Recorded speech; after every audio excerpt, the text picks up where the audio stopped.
Have you ever felt shame around intense emotions? It's a common experience that can lead to self-criticism and emotional suppression. But there is a way to overcome this shame and embrace your emotions with self-awareness, compassion, and vulnerability. The first step in the journey to overcome shame is to normalize emotions. We all experience anger, sadness, and fear as natural responses to life's challenges. Feeling deeply is not something to be ashamed of.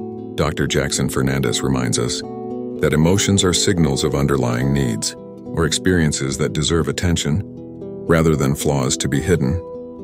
By accepting that emotions are a normal part of the human experience, we can begin to reduce the guilt and embarrassment often tied to them. Understanding the origins of shame is another crucial aspect of this process.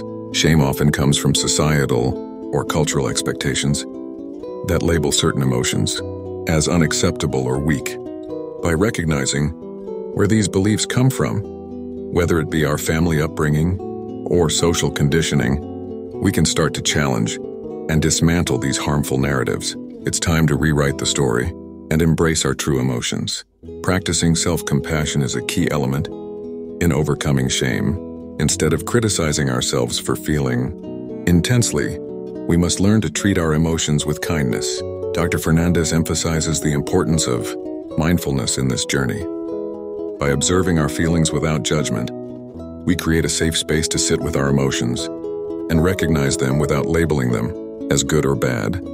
This breaks the cycle of shame and opens the door to emotional healing. But we don't have to face this journey alone. Dr. Fernandes highlights the value of connection. Sharing our emotional experiences with trusted friends, family, or a therapist can reduce feelings of isolation and shame. Vulnerability fosters understanding and validation, reminding us that intense emotions are a shared human experience. By opening up to others, we create a support system that helps us navigate the challenges of shame and emotional suppression. In conclusion, overcoming shame over intense emotions requires self-awareness, compassion, and vulnerability. We can start by normalizing emotions, recognizing the origins of shame, practicing self-compassion, and seeking connection with others. Let's transform shame into acceptance and foster emotional growth and resilience. It's time to embrace our emotions and live authentically.